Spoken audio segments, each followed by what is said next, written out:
Blog Talk Radio.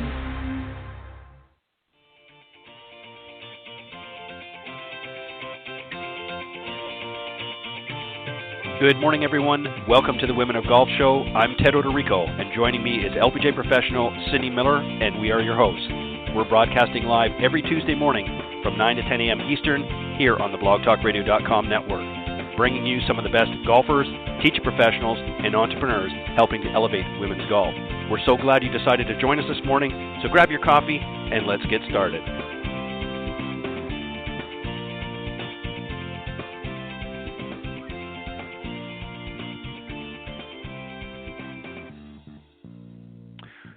All right, good morning, everybody, and once again, welcome to the Women of Golf Show. I'm Ted Odorico, and right here beside me is LPGA professional and Legends Tour player Cindy Miller, and we are, of course, your hosts here on the Women of Golf. Good morning, Cindy.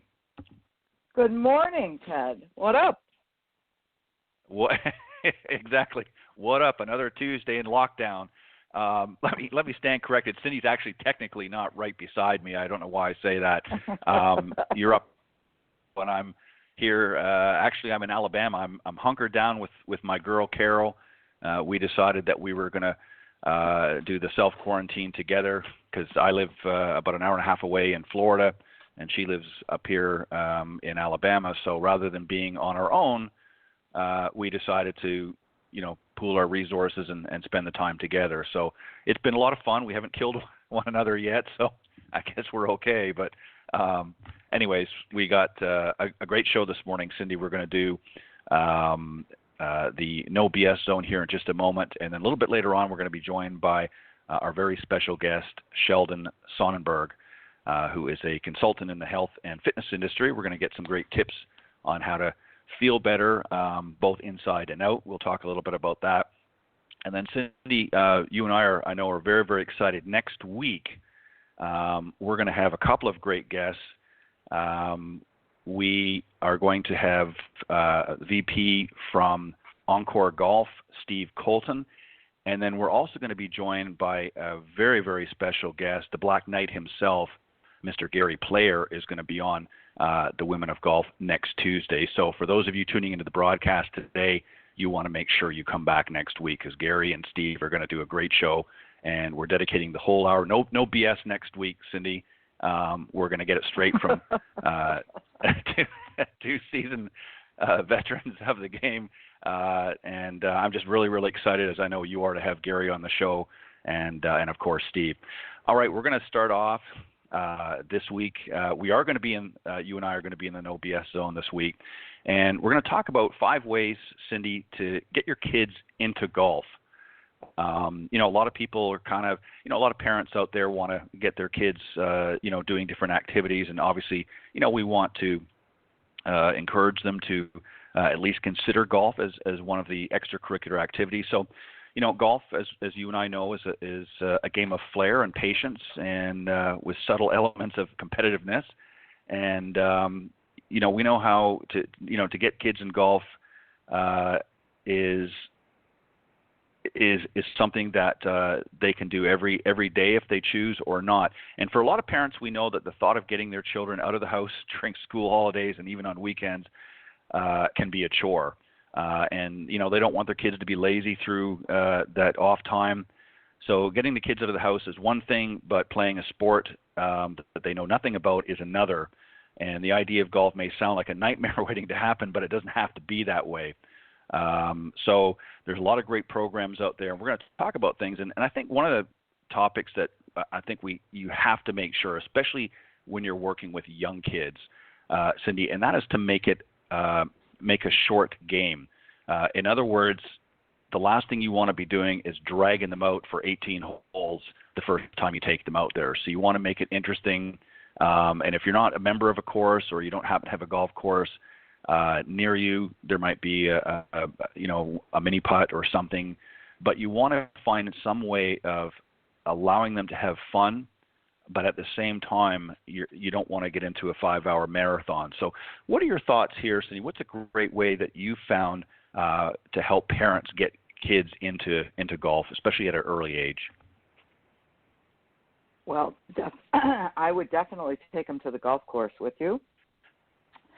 I would, this may sound like child abuse, but when my kids were little, I would take the car seats and put the car seat in the cart and put them in the car seat. And then when they were big enough to run around, I would let them off, close to the green and throw a ball to them. And they would run around and pick up the ball. And then when they saw me putting, they would run over, grab the ball, and put it in the hole with their hands. Mm-hmm. And they, our grandson does that. We just did that a couple weeks ago when we were allowed to go to the golf course. But I had like 3 or 4 balls, and it was fun for him to grab all the balls. So needless to say, I couldn't really putt. So and he's 2 years old. So start them when they're really, really little to show them, hey, you can run around this big, expansive grass area and chase. It's like an Easter egg hunt. Second thing, right? Exactly. I happen to be, U.S. Kids. I'm a U.S. Kids Master Instructor and a Titleist Performance Institute Junior Certified. And when they interviewed or surveyed a bunch of kids in San Diego and asked them what do they want to do after school, no one chose golf. No one. Mm-hmm. No one. So that's really sad because they didn't think it was fun. So the number one thing you have to do is show them that it's fun. And sometimes that could be hard, but that's why even if you start in the backyard, which you need to do right now because you can't do anything else, put a hula hoop out there. Tell them they got to get the ball into the hula hoop. Just let it be fun. Yeah, that's the key thing, I think, is, and again, timing is everything. That is very sad. I'm familiar. I'm not sure if it was you that mentioned it before or somebody else, but I remember that they did that study in San Diego. I think they interviewed a bunch of school children, and that was a resounding. I mean, literally nobody put up their hand to play golf. And this goes to what I've talked about before on this show is I think as an industry, I mean, there's a lot of great junior programs out there. Don't get me wrong. But those are really geared towards people who have a vested interest in golf. And in other words, kids that have grown up in a golf family perhaps and have had some early exposure to golf, through their own family. But for a lot of others that maybe their parents don't golf, really the only exposure that they see, Cindy, is what they see on TV. And I've said this many, many times before. The only, sort of identification is what they see put out about the tours. And for a lot of parents, they see that and say, well, my kid's not good enough, or, they're not, we're not really interested in getting them out on the golf tour. So I think that we have to do a better job of exposing kids at a very early age to this game so that when we do ask them questions, hey, what would you like to do? Golf is going to be right there with football and baseball and volleyball and all these other sports that kids initially gravitate to. And I think that's how we really have to approach it, not just focus on competitive junior golf, but just every day, let's get out there and have some fun. So I think it's an opportunity really for the industry to make some changes. And, the other thing, too, is when you do get them interested, this is also another problem that we face, and that is equipping them with the right equipment. It's too long, too stiff, and too heavy are many common problems. And I know that you've, again, worked with U.S. Kids Golf, and there's a lot of great programs out there getting equipment for youngsters like that is specifically designed for, the various younger age groups and that. So talk a little bit about that, Cindy, about the importance of, we used to, when I grew up, Dad just cut off one of his irons and re-gripped it and so on. And I had a cut down 7-iron that he used to have. But again, it probably wasn't the best thing, but that's what we did at that time. Mm-hmm. What are some options that are available today for parents that want to get their kids involved in golf? Well, I'm going to back up for a second and just talk about programs. The First Tee does a great job going into schools, depending on your area, and possibly even having a program inside the school. So that's one option. The other option is we're doing Operation 36 this year, hopefully next month. And Operation 36 is a program that's there's an app online with instruction, with programming, and you come in for a lesson. The semesters might be 4 weeks, 6 weeks, 8 weeks, 12 weeks. We're going to do 4-week sessions. It's going to include 6 lessons or 4 lessons and 2 playing sessions. And they start everyone, even adults, from 25 yards and in. So you have to shoot even par from 25 yards and in, knock it on the green, 2-putt, make 3, you shoot 27, you're 9 under. And you can track your progress and your stats, how many fairways, how many greens, how many putts on their app, which is great. U.S. Kids Golf, in my opinion, has the best equipment for kids, and they manufacture the equipment and sell it by height. And they have 2 different shaft types. One is super light, and one is a little stiffer for a child that's got a little more oomph in their club head speed. Right. And so they call that the Tour Series. So they start at 39 inches tall, and they go all the way up to 63 inches, which is 5'3". After that, it's time for real clubs, you know. But yeah, and they're very inexpensive, and they come with a bag, and it's awesome. Yeah, I know. Yeah, I know a lot of pros, in addition to yourself, have talked about, you know, U.S. Kids Golf and the equipment that they offer, and you know, again, obviously, kids are growing continually, so over time, you're probably you might be good for a little while at a very young age, but then there comes a point when there's a sudden growth spurt in your child, and that's when you're going to have to, you know, elevate your purchase to something a little bit more long term. But there are some great equipment, and yeah, you're right. I think you have to fit them properly. You have to make sure, because it might look cute, you know, if you're shooting a little video of your youngster swinging one of your clubs, but if you want them to really understand and learn the game, then you've got to make sure that they fitted properly, especially if they show. And it's when you're, you know, as you talked about, Cindy, when you're just out there sort of at the very beginning introducing them, and you're playing some fun little games just to kind of draw them. But once they start showing an aptitude and a willingness to learn and want to play the game, then I think that's when you sort of step in and say, okay. And I think it's also good to, and this sort of falls into the next thing, and that's giving them time to perfect their swing. You know, the key to anything in life is practice. Children are notoriously better at gripping a sport from a young age, as their attention to detail and perfection is greater. You know, obviously as we get older in that, we're not as apt to learn new things. Kids are like sponges. And this is an opportunity once they show that initial real desire to learn and want to learn the game, I think that's when you want to connect with somebody like yourself, Cindy, that, you know, really can help them work on some of the key things that they're going to need. And I want you to talk a little bit about that. There's a point where, you know, playing on the putting surface is fine, throwing some balls and whatnot, but then there comes a point in time where you need to start educating them and helping them to understand the very components of golf. So maybe touch a little bit about that when you start getting some of those students in. How do you deal with it? Well, again, the first tee is great, and U.S. Kids Golf, they have 5 levels of the U.S. Kids Golf, and they have little booklets. So if you are in their program, you follow their process. And in that starts with putting and chipping and short game and bunker shots and full swings at each little component of the game of golf. And they start with, you know, you have to pass each level. There's a test with rules, etiquette, knowing how to treat your opponents or playing partners, if you will. And how do I grip the putter? I have to make so many putts within 2 feet. Like level 1, you have to make 3 out of 5 putts within 2 feet. You have to 3-putt.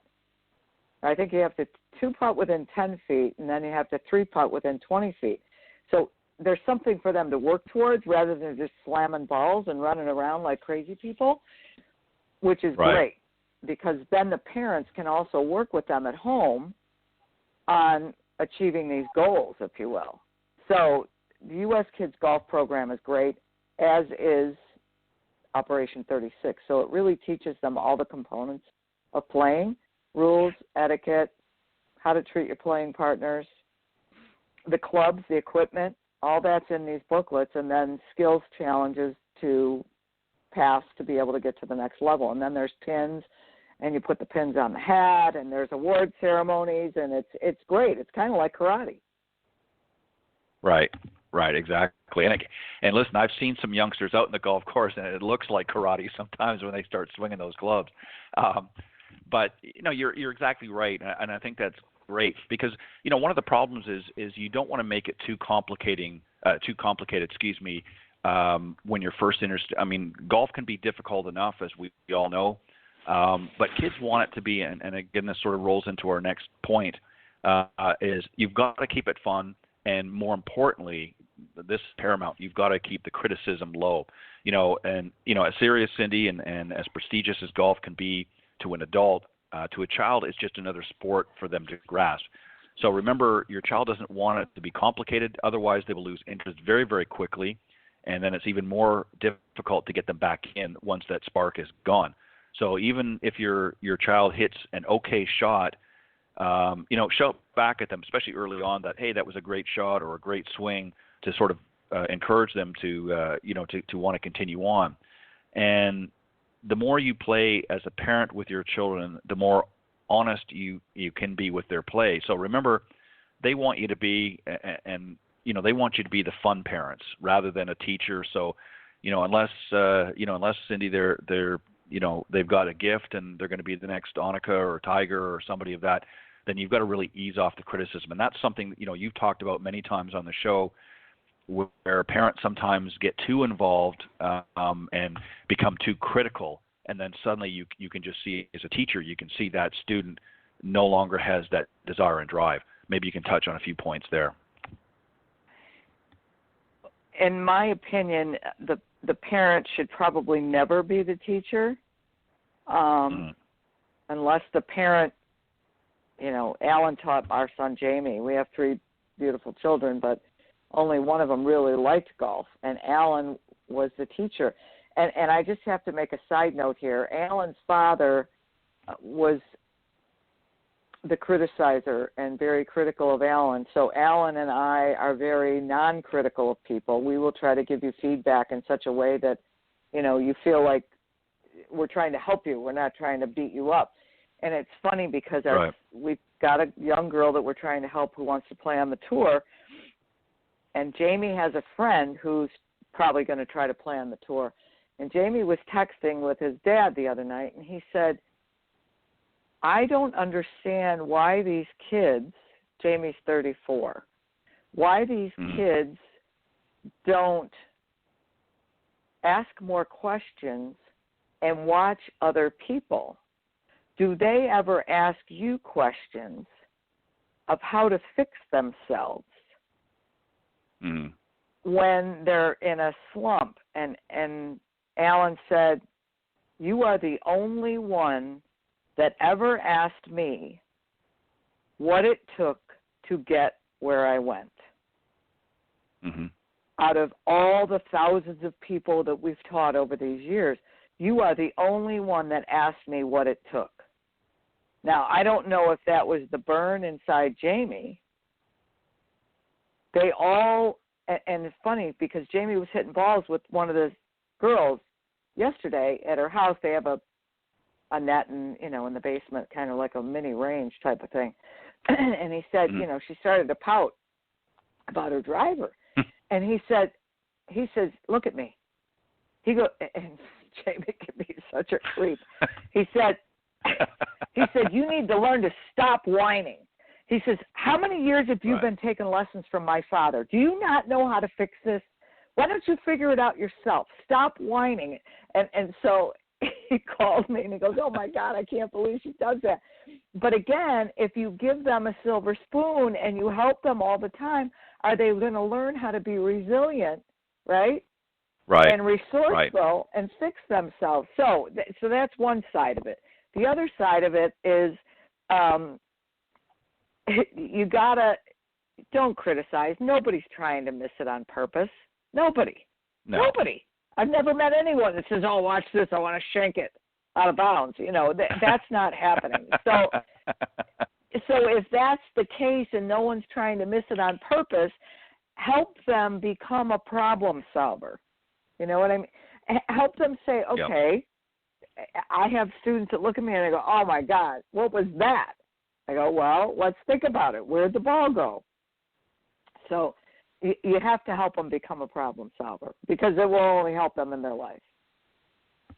Well, and exactly, and the thing is, when you think about your time at school, growing up in that, and it's just obviously the same in everything, and golf included, is the teachers are there to provide you with the tools and help teach you how to handle certain situations, but you have to then take that information and learn how to apply it yourself, because you can't go back, fast forward 25, 30 years, and your grade 5 teacher isn't going to be there holding your hand in everyday life. So all of those lessons that you've learned in school is designed to help you prepare for later in life. And it's the same thing with golf. And you're right. Unfortunately, we've got a generation now that comes out, and it's all about hand holding, and there's nothing wrong with being supportive and encouraging and uplifting, but you also have to prepare.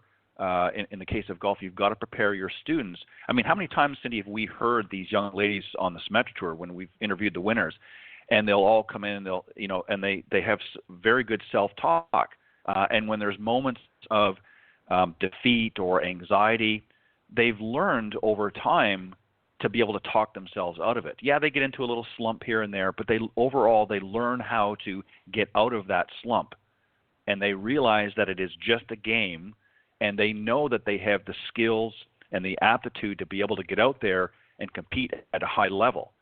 So once they understand that, and once they understand that no matter what challenges they may be faced out in the golf course, they've got the tools to be able to combat that and overcome that. But if you don't recognize that, and you're just sitting there looking around, like a chicken with its head cut off, well, I guess you can't be looking around if it's cut off, but you know what I'm saying, you're not going to advance, and you're just going to get more frustrated, and that's exactly what Jamie experienced here yesterday. And the last one, as we get ready to wrap up this segment in an OBS zone, is you've got to also learn to communicate in their language. Children need to comprehend an idea before they can attempt it, and as a parent or an adult giving a child around the course, you must learn to be patient as you explain to them in childlike terms. And of course, we're talking about real young kids here, certainly in most cases. You've got to use those sort of childlike terms on how to play a game instead of using complicated terminology. I mean, there's nothing worse than talking about, biomechanics and all of these other great things that we talk about now in golf with a 5-year-old. They're not going to get it. They're not going to understand, and that's going to add to their frustration. And, Cindy, again, I think you've got to make it age appropriate. And you work with a lot of juniors of various levels, some very, very skilled and some just starting out. You've got to adapt. You can't teach them all the same. Would that be a fair assumption? Yes. Although I probably teach adults the same way, but I just don't act as goofy. It's funny. We have a bunch of more than normal 7 and unders, right? And so I have to flip the switch and adapt and become, the village crazy lady, as they would say in the movie Moana, right? So I become the village crazy lady. And some of these parents, I got one that I'd like to fire. So she's like, well, why is the ball doing that? Come here. Hey, what's going on here? And I'm like, oh, my gosh, just take a chill pill, lady. And so I'll grab everybody together, and I'll go over and I'll take a piece of paper, and I'll rip it up into little tiny shreds, and everybody gets a pile of shreds. So they all get their own little stack. I said, all right, you know what we're going to do? We're going to make a big mess. And they all look like, oh, And I said, here's what we're going to do. See the ball sitting there on this little tiny baby tee? I said, we're going to put this big pile of paper behind the ball, on the right side of the ball if you're right-handed on the ground. And I said, we're going to swing back, and if we look at the top of the ball, and then I swing and I hit the top of the ball, I go, what happened? Did the ball go in the air? No. How come the ball didn't go in the air? Because I hit the top of the ball. Why did I hit the top of the ball? Because I'm looking at the top of the ball, right? So now I put the club behind this big pile of paper, and I swing back, and I slam the paper, and the ball goes flying, and the paper goes everywhere, and I make a big old mess. I go, wow, why did that ball go up? So you have to adapt.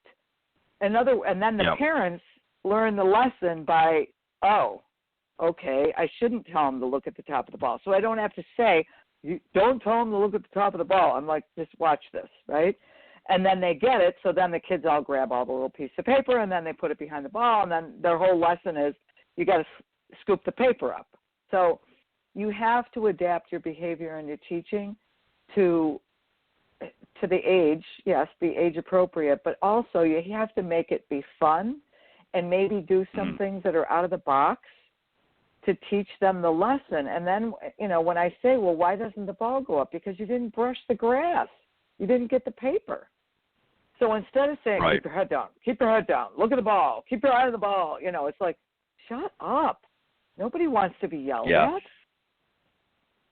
Right, exactly, and that's the Cindy, I think that's the problem with a lot of the parents, and I mean I know it's well intended in many cases. Sometimes it's just they're have an aggressive nature, but the truth of the matter is, and again, if you ask any kid especially a very young child, what their number one thing is they want to please their parents, and the problem is that if they're out there and they're constantly being shouted down and criticized, they're not going to have fun, number one, but also it's a cycle of never being able to accomplish anything, and this can affect you in so many areas of your life, not just out on the golf course. So I think the parents have to take cues from the teaching professionals and from the coaches. And, the example that you just gave a moment ago is a great one. And that's something that the parent can then, when they're at home on their own and the kids are out practicing on their own, the parents can remind them of some of the drills and some of the things that you've taught them that they can be working on instead of, again, being hypercritical and saying, well, you're not doing this and you're not doing that. And this is a big problem, I think, with junior golf. Is that you get too many parents that get too involved. You certainly want them involved on some level, but not to the point where the child suddenly, loses interest in the game. So great discussion. So those are some ways that you can, if you've got children out there and you want to introduce them to the game, some points to keep in mind. We're trying to grow this game, and we want to make it inclusive so that everybody gets out there, families can go out and learn to play together. And if you want to get your children involved in golf, as I said, these are some ways that you can go about doing that. All right, Cindy, great discussion. We've got our special guest I see is waiting in the wings. So let me just do a quick introduction, and then we will bring on our special guest this morning. Our guest is Sheldon Sonnenberg. He is a consultant in the health and fitness industry, and he really caters to traveling businessmen and women to help maintain weight loss and optimize their performance in the business world. He currently uses his training in physical therapy and athletic training and sports performance to help improve functional movement and eliminate areas of pain such as the lower back, which is a big one, and that helps keep people operating at higher levels. He also incorporates nutrition consulting, in which he teaches clients how to become the CEO of their own health and utilize food to their benefit to boost their immunity and prevent long-term health issues where obviously medication becomes required. So, Cindy, let's welcome our very special guest this morning, Sheldon Sonnenberg. Good morning. Hi, how are y'all doing? We're doing great. How are you doing? It's great. I really appreciate y'all having me on. So thanks for the introduction. Well, we're glad to have you on, Sheldon. Welcome. Yes. So I wanted to Go ahead. Go ahead, Sheldon. Oh no, I was going to say I had a lot to talk about, but then I was going to go off your lead as far as we're if there's anything in particular on all that, or just as far as addressing the whole part on, more on low back pain and or how the whole program, really fits what y'all are looking for to, to answer any questions or in particular. Go ahead, I think that's a good place to start. Yeah, I think that's a good place to start, Sheldon, is because lower back pain is a big problem.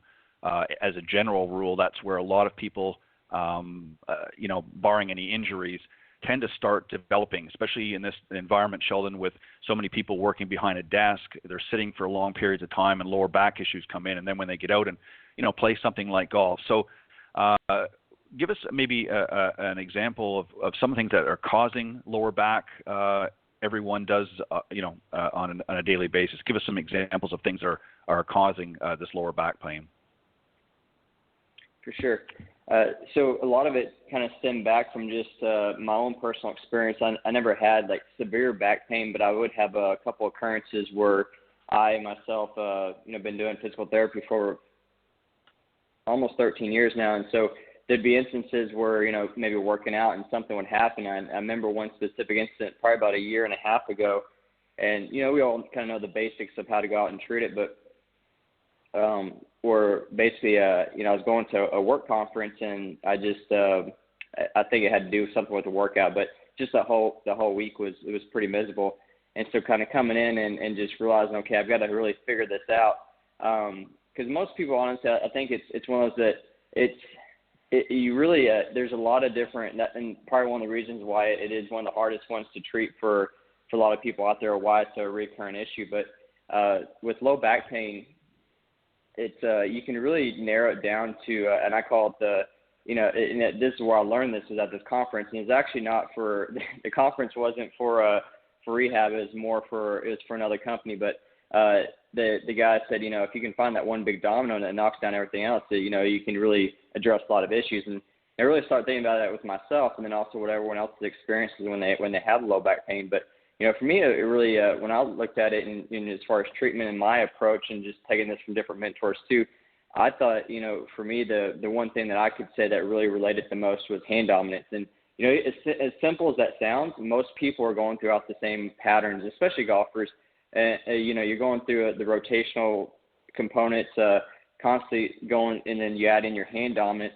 A lot of people don't think about this, but we're kind of even if they weren't a golfer, we're kind of predestined to be in a certain position, from growing up as kids. And I heard earlier talking about just young adults, but or kids even playing golf. But as we're going through these, whether it's a sport and or even not a sport, maybe just at work, a certain activity, and we're constantly doing that rotation, it's kind of and this is sometimes a little bit hard to describe versus actually seeing it in person, but it's your pelvis goes one way, if you're constantly going into a rotational force, but your upper body doesn't stay that way, your trunk. And so that kind of twists the opposite direction. And so you're constantly, I always, for me, like the best way to describe it is like people always walking around like as if a rag being wringed, if that makes sense, because you're constantly in that twisting force. And that's probably honestly like the simplest answer to kind of give a quick highlight of, why people always constantly have that low back pain. And then, and then that's when you'll see someone say, I was just bending over to pick something up and my back went out. It wasn't that they were going to, going over to pick up the golf ball that was so heavy, that threw out their back. It was just everything had added up over time as far as the everything kind of being twisted, the rotational forces that got their bones out of alignment. Well, and that's a great point. And, the other thing, Sheldon, I think is, over time with all of the different activities, even something as simple as walking, if you're not addressing things correctly, you develop tension in those areas, particularly your lower back, because, again, that's a key access point with your movement. And because your trunk is connected through and in your pelvis and so on. And, if every day you're out there walking and you're doing different exercises and, twisting and turning, in the case of playing golf, then you're developing and creating a tension. And at some point that tension is going to build to an area. And as you said, something very simple as just stooping over to pick up the golf ball or some right. other, even a lighter object, it eventually is going to give. So what are some things to consider when addressing lower back pain? So what are some of the things that you want to do, because you don't want to just go out there and are there some exercise, or are there things that you recommend from your experience as a physical trainer that really address that key area?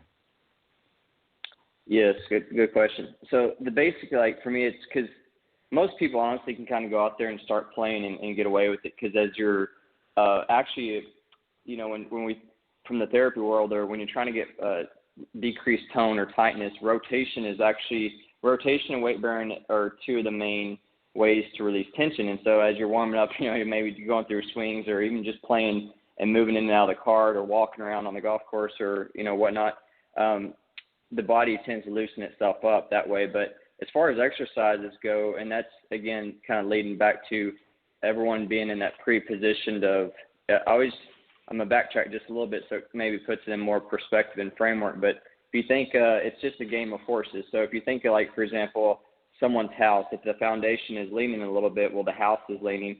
Well, the same thing with someone's body and their pelvis.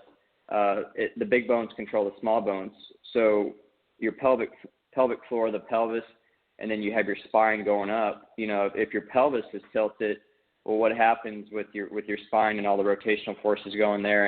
And our bodies are really good at compensation in order, to twist and kind of move around. And sometimes we don't really realize that, we're standing straight up, because we're always trying to defy gravity and stand straight up and keep that upright posture. But we don't realize how much rotational discrepancies there are throughout the body, and things are just kind of counter-forcing each other.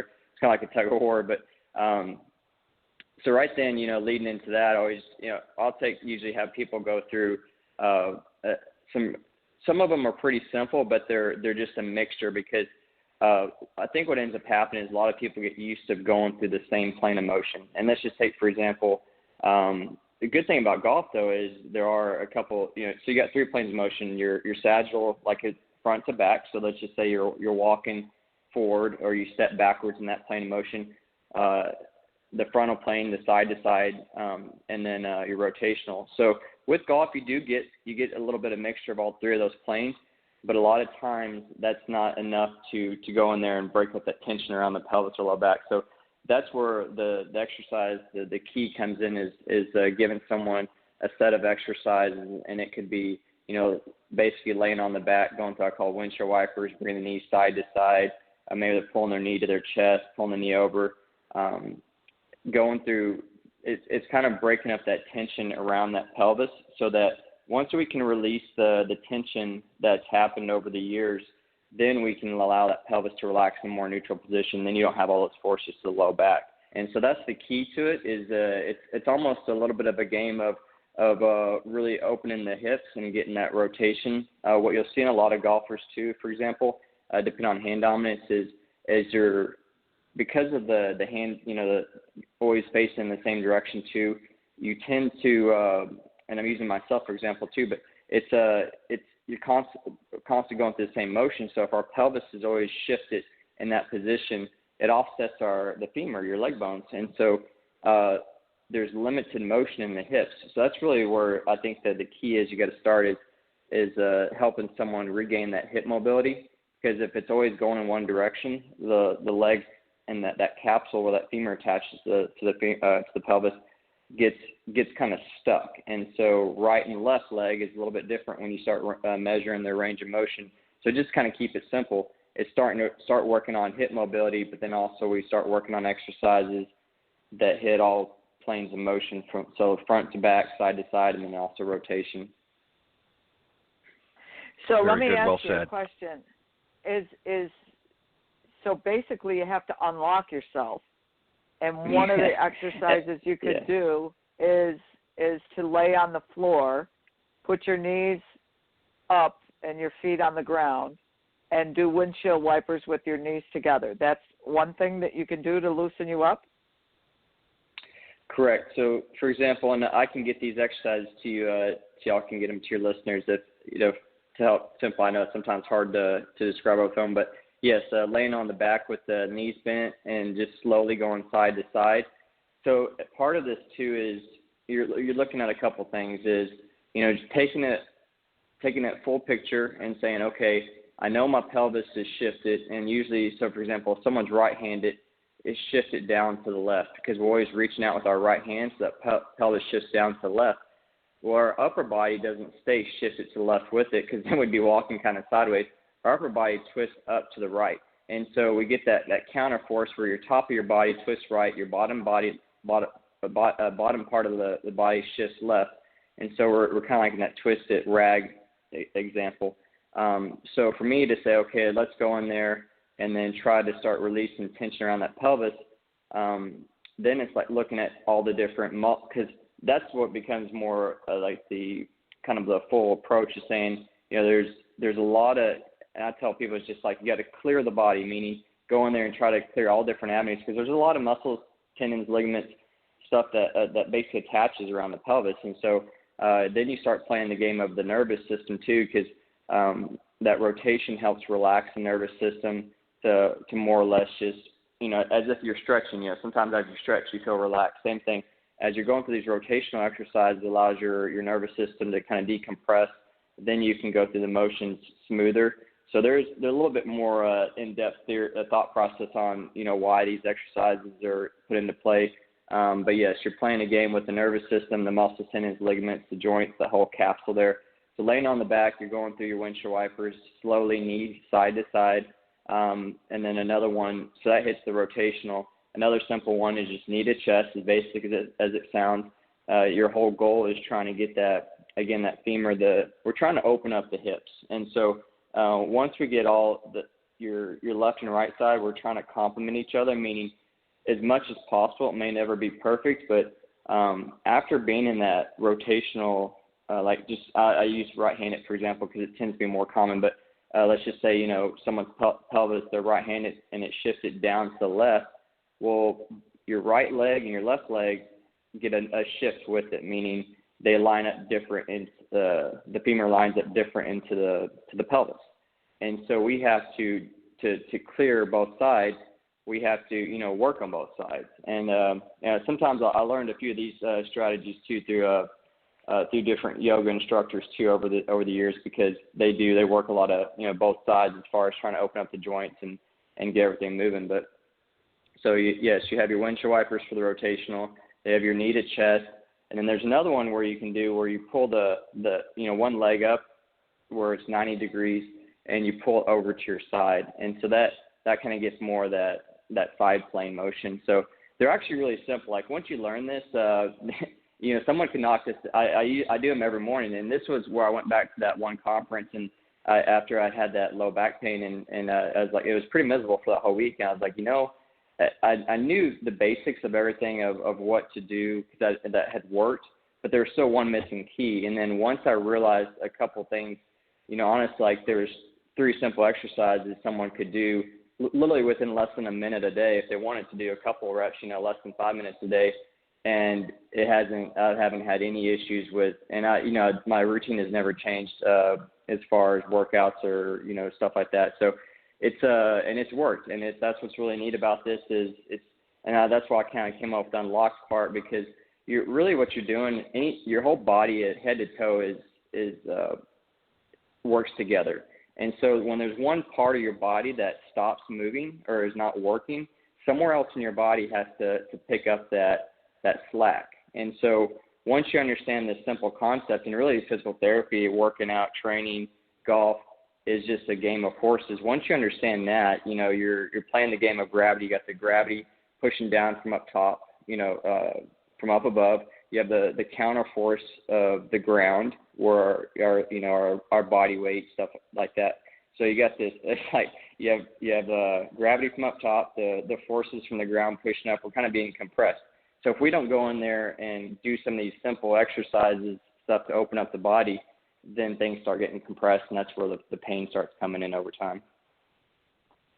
I would love to get those exercises from you. Email them with if you can. For sure. And here's the cool thing is, when you start doing this stuff too, honestly, it's changed everything in my thought process for the whole last year, and just how you feel. And that's where the whole energy, weight loss stuff comes into play too, because once your body becomes connected, and I think that's been one of the biggest realizations I've had over the years working with clients, is most people are just not connected with their body, meaning they don't really understand the forces. Like, they understand, low back pain. They're just not connected with the different parts of their body and how they work, and that's why I always, I think it's so true. And it was some of the top. So I can't remember who said this before, but they said basically most people, honestly, are really only operating at 60 to 70% of their physical capability, no matter what age group they're in. And so when I started doing this, and like when I go play golf, it was a whole nother world, because all of a sudden when you started getting certain main joints open up in your body, and this was not to backtrack here at another story, but when you start opening up certain parts of your body, you all of a sudden, because of the way our nervous system works, you start activating those joint receptors and the nervous system more efficiently. So one, you have more motion, and I always call it like, I look at it both ways. Like, for example, let's just say someone's trying to improve their swing, like how far they hit it.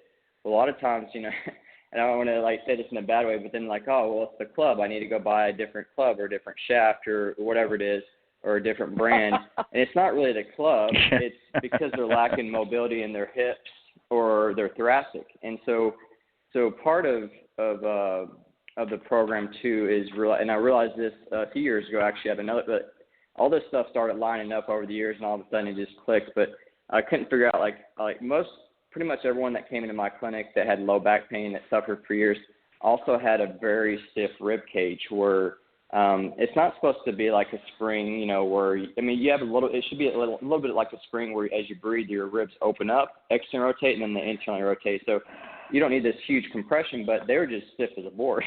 And so they weren't distributing the forces throughout their body and getting that motion and movement. And then that's where you'll get the common, I've got low back pain, I've got knee pain, I've got neck pain, shoulder pain.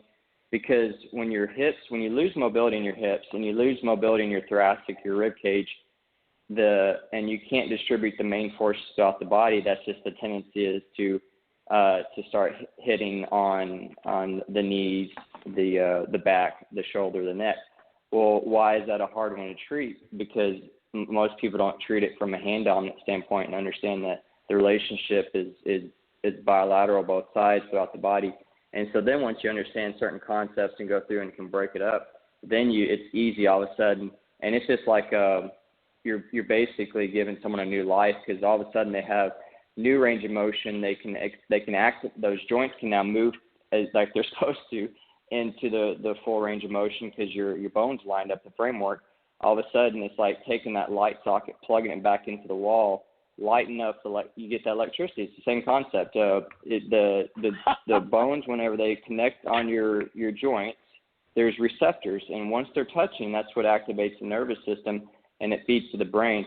So all of a sudden, you have extra strength, you have that mobility to go through the motion, and you're not having to compensate throughout the body. And then like I said, it's a chain effect, because when people are compensating, what ends up happening is they're not activating their muscles to the fullest, and they're causing injury, whether it's back, neck, shoulder, et cetera, the knee. So it's very strategic, but it's also once you break it down, it can sound so simple too.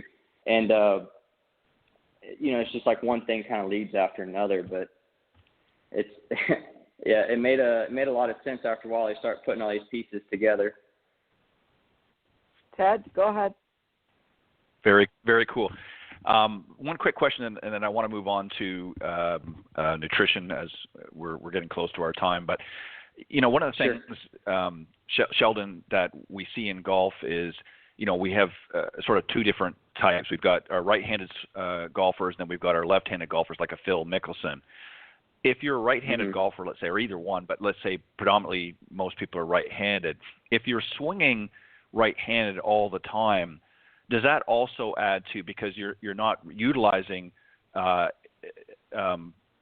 guess to put it this way, is people that swing right-handed for the most part are very dominant that way, but if they try to swing the opposite way, some people are very uncoordinated. Is that because they're, again, using their muscle groups? Does that also affect things like an increased potential lower back pain because you're swinging in the same direction all the time? Does that add to some of the issues? That's the real issue. And so I'm glad you brought that up, because that was kind of the next phase. So I'll real quick, I'll go through this and maybe it'll kind of answer all the questions there. But so the first phase we're talking about, I broke it into three phases. Phase one was working on mobility of the joints. And then once you get the joints to those certain exercises, mobility of the joints, then you can work on flexibility of the muscles, your basic stuff. So get the joints lined up, then you can get the muscles lined up. Then you can activate the muscles like they should because they're lined up. And then that brings in the strength component, the strengthening, and the balance work. Because honestly, they all play together. If you get the number one thing right, the mobility, you start seeing people basically their flexibility improve because the nervous system's not on tension as much. And then also their strength comes back to play because they're activating the nervous system. Same thing with balance, and that's why a lot of people over time tend to lose balance. I don't want to say I don't want to say it's more of an age thing. It's more of a mobility thing, if that makes sense, because the nervous system is not able to get. So that's the phase one. Phase two is when we talked about the three planes of motion, why people have consistent injury. So maybe it relates to that question too, because they're constantly moving through that same range of motion. And this one here, these phases can kind of overlap, but just kind of keep it simple. Yes, if you're constantly going through that same range of motion, you're constantly activating certain muscle groups within that range. And so what ends up happening is, let's just take a right-handed golfer and they're swinging. They're constantly going through that range of motion. So your pelvis is constantly getting shifted a certain way. So is your femur is getting activated. So you got to think of your body as a whole, not just the muscles, the leg turning, but your nervous system is remembering those patterns. And then, if we constantly go through the same motion, those muscles pull you out of position because they're really forceful. Golf, if you're going through a swing, I would consider more of a forceful, high intensity, movement. So when it pulls you out of that position, you lose that. Let's just say, for example, and this is why you're here, like common, like the sciatica on a certain like pretty much people can tell me their hand dominance. I can tell you where the problems are going to be, because once you understand like the rotation in that pelvis and the femur, then you've thrown your SI joint, that sacroiliac joint, that on the back side off on that left side. So what ends up happening is you lose strength down that leg. And so, yes, so you'll take someone that is uncoordinated and lacks that strength in that side because their range of motion, their mobility and range of motion is offset on that left side versus the right side, if that makes sense. And I think that kind of wraps into phase four, and then also the nutrition side is saying, okay, so you had phase one, regaining the mobility, flexibility, strength, balance. Phase two is learning to go through motion patterns that hit all three planes of motion, your front to back, side to side, rotational. And then phase three was your energy systems. And that's where, and I said that's why they cross over. But when you're going through a forceful motion, you have two different types. There's really three, but you have two main muscle groups. And it's you look at your anaerobic and your aerobic. So let's just say like a sprinter or a fast movement like a golf swing versus an endurance runner or a swimmer. Those are two different energy systems of, do we use oxygen or do we not? And that determines the thickness of that muscle tissue and how aggressive it is at pulling your joint out of position. So with that being said, a tendency is when you're going through a lot more forceful, fast movements, you tend to have that nervous system is constantly wanting to pull you back into that position. And then that kind of leads into also later down the road, if you want to get really specific, and I won't go there too far on that, but where I'll talk about the nutrition side, because once you understand that concept of someone that's trying to train for an anaerobic sport where it's a fast movement, and I say fast, something that's like doing a fast movement within 0 to 30 seconds or some kind of physical activity at a higher intensity versus someone that's kind of long distance walk, run, swim. Then you can determine what kind of energy system, foods that they need, from their macronutrients to the types, their percentage of carbs, fats, proteins that are going to be best for achieving that type of sport activity or movement. And so it becomes I tell people too, is like just understanding some of the basics of the foundation of, once they can understand really some of the foundational work of regaining that mobility and treating it both sides and trying to understand their hand dominance to understanding just mobility throughout the body, a lot of times you can take care of a lot of pain and a lot of issues. Yeah, there's a lot of different things that affect, and obviously what you put into your body greatly affects your energy production and your muscle abilities, fueling things properly. So some great points there. And I'm excited, Cindy, when you get the information from Sheldon with some of the different exercises for that to me, because I'd be very interested in taking a good look at that. But Sheldon, unfortunately, we're out of time, but we appreciate you coming on, and I know that you can get more information about what Sheldon's talking about, and you can reach out to him. Give us some of the best ways to reach out to you, Sheldon. For sure. So if anyone wants to go to the website, unlockedmove.com, and probably easiest way, and I can email out those exercises, and then also get them some information more on the health side of it too, because there's a lot more on we didn't get to go over it, but what causes kind of the inflammation throughout the body and how that relates to someone's immune health. That's probably a big thing right now too, about their immune health right now, but also the joint pain inflammation, because that's a big thing too, is understanding simple things that you can improve your performance by limiting the amount of inflammation throughout the body, and just improve your recovery. But so yes, Unlocked Move, and then also I'm on Facebook or LinkedIn, just Sheldon Sonnenberg, and so there's simple ways to reach out there, and then my email is sheldon.sonnenberg@gmail. But yes, I'd love to give you help provide those exercises and just show some simple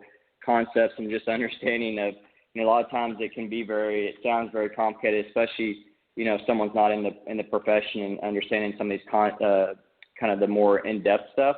But if you just understand the basics, I think it'll definitely not only improve the the quality of life, but improve someone's golf game too. Awesome. Well said. Thank you so much. Yeah, thank you, Sheldon, very much for joining us this morning. And again, go to unlockedmove.com to get more information. You can get through the various different social media platforms that Sheldon is on. All of the information is there. You can click on, or you can reach him by email at sheldon.sonnenberg@gmail.com if you want to have those exercises emailed to you as well. Again, Sheldon, thank you very much. We appreciate you coming on this morning on the Women of Golf, and much continued success. Thank you. I really appreciate y'all having me on. Bye-bye. All right. Thank you. Bye-bye. All right. That was our special guest, consultant in the health and fitness industry, Mr. Sheldon Sonnenberg. Very interesting. There's a lot of good information there. And again, as he alluded to towards the end, a lot of it obviously can be very technical, and that's where you want to connect with somebody like Sheldon who can help work you through the process and help you to understand a little bit better. But, at least he gave us some few nuggets for people to think about. And this is a great time, while many of us are sort of hunkered down through this pandemic, this is a great opportunity to maybe work on some of those exercises and get that lower back in better shape, so that when we are able to get out there and play some golf a little bit more freely, we'll be in better shape to do so. But great show this morning, Cindy, as always. And I want to remind everybody that next week, make sure that you join us for a very special broadcast here on the Women of Golf, featuring two great guests, 9-time major champion winner, and the Black Knight himself, Mr. Gary Player. And joining him as well is Steve Colton, VP at Encore Golf. So you don't want to miss this. Make sure you tune into the Women of Golf next week. It's going to be a great show. So as always, on behalf of Cindy and I'm Ted Odorico, thank you for joining us this morning on the Women of Golf. We'll see you next week. Thanks, Cindy. Thanks, Ted. Bye-bye. Bye-bye. Thanks for listening this morning to the Women of Golf Show. Tune in live each week by visiting blogtalkradio.com/Women of Golf or on any of these social media platforms: iTunes, Stitcher, TuneIn, Castbox, TalkStream Live, and of course Spotify. If you can't join us live, check out our on-demand section for previously aired broadcasts. To get updates for future shows and upcoming guests, you can follow us on Facebook at Women of Golf. You can also follow me on Twitter at Ted and Buck CEO and Cindy at Cindy Miller Golf. Please remember to join us next week on the Women of Golf Show. See you next time. This has been a production of the iGolf Sports Network.